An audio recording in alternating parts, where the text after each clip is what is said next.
देखो केते बढ़िया देखा जाउची।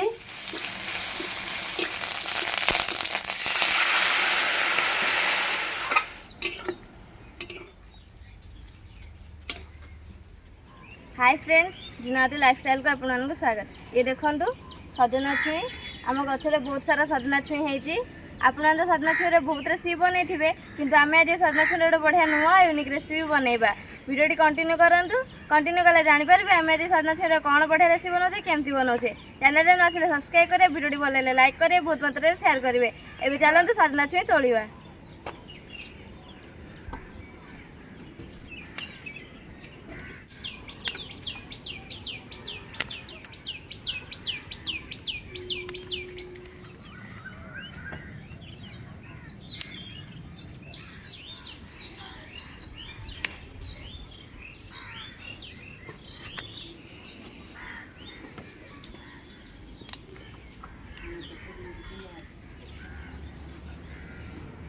एबे सजना छुई तोला सरीगला। एबे रेसिपी स्टार्ट करवा। एबे सजना छुई काटिबा।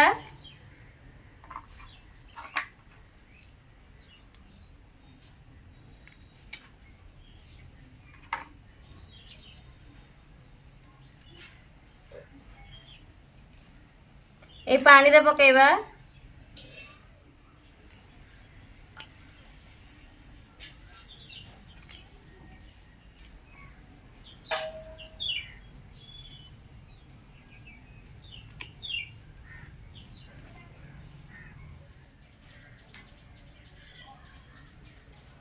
यही प्रोसेसिंग रे सबुतक सजना छुई काटिदबा। एबे सबुतक सजना छुई कटा सरीगला। चुली लगे कड़ाई बसई देछि। कड़ाई रे पानी दे देछि। एबे पानी रे हळदी गुंडा पकेबा, लूण पकेबा। एबे पानी रे कटा सजना छुई पकेबा। एबे सजना छुई सिझिबा को 15-20 मिनिट छाड़ी दबा। 15-20 मिनिट हो गलानी। सजना छुई सिझी गलानी। एबे ए जगह को काढ़ी दबा। एबे कड़ाई रे सोरिष तेल पकेबा, सुखिला लंका पकेबा, पंच फुटण पकेबा,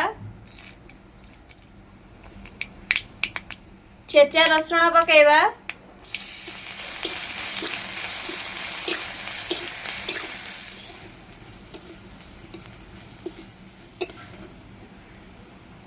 भृषण पत्र पकेबा,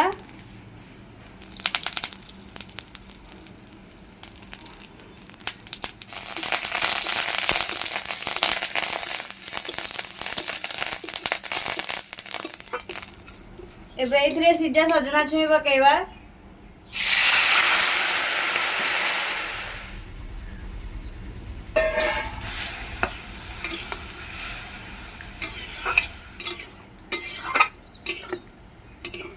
अल्प तेंतुली भिजे देइथिली। एबे ताकू पूरा भल से चकड़ी ता पालुआ मंजी काढ़ी दबा।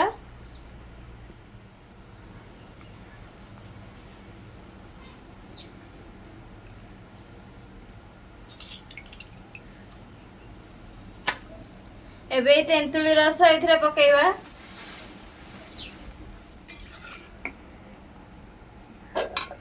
एबे फुटीबा को 5 मिनिट छाड़ी दबा।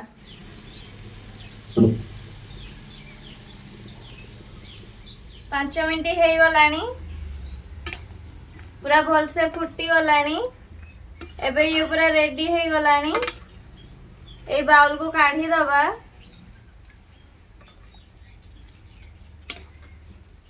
एबे इथरे लंका गुंड पकेबा। देखंतु केते बढ़िया देखा जाउची। एबे पूरा रेडी हो गला सजना छुई चारू। आपण माने तो सजना छुई रे बहुत रेसिपी बनई थिबे, किंतु एमती थरा बनै के ट्राई करंतु। रेसिपी केमती लागला कमेंट माध्यम रे निश्चय जणाइबे। एमिति नुआ नुआ रेसिपी देखिबा पई चैनल को जल्दी सब्सक्राइब कर दियंतु। रहिली जय जगन्नाथ।